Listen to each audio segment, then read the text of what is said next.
everyone, this is Sanjana Chauhan going to talk on the topic the three orders. Now before starting, let's have a basic introduction about it. Socio-economic and political changes occurred in Western Europe between 9th and 16th centuries.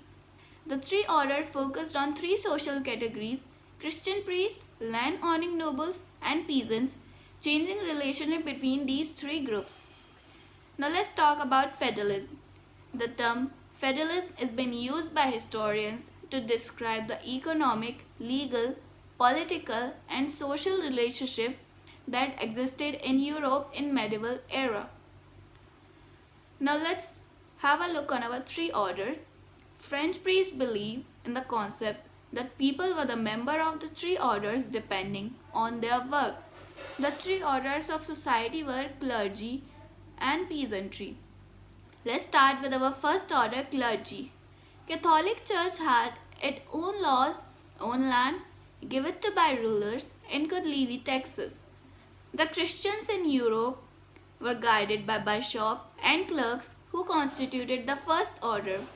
Most of the villages had their own church where the people assembled on Sunday together to listen to the priest and to pray together. Women could not become priests and men who become priests could not marry.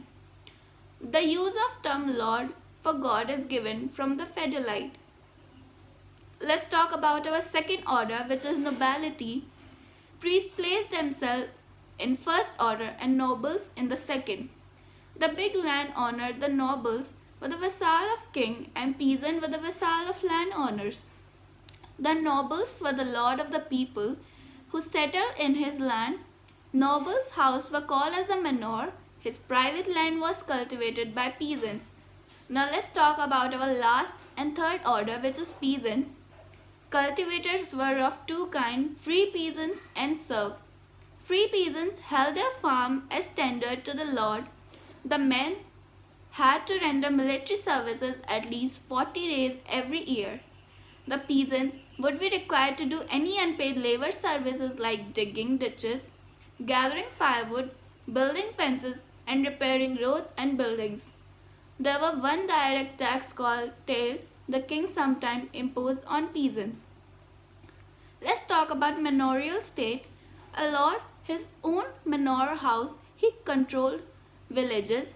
Some lords controlled hundreds of villages where peasants lived. Let's talk about knights. From the 9th century, there were frequent localized wars in Europe. The amateur peasant soldiers were not sufficient and good cavalry was needed. Now let's talk about the environment. From the 5th to the 10th centuries, most of the Europe was covered in vast forests. The land available for agriculture was limited. Crisis of 14th century. By the early 14th century, Europe's economic expansion slowed down. In 13th century, the warm summer of the previous years had given way to bitterly cold summer. Season from growing crops were reduced by a month. The ships came with rats carrying the deadly bubonic plague infection, Black Death. Serious imbalance were created between agriculture and manufacture. There were some political changes made was parallel to the social process in the 15th and 16th century.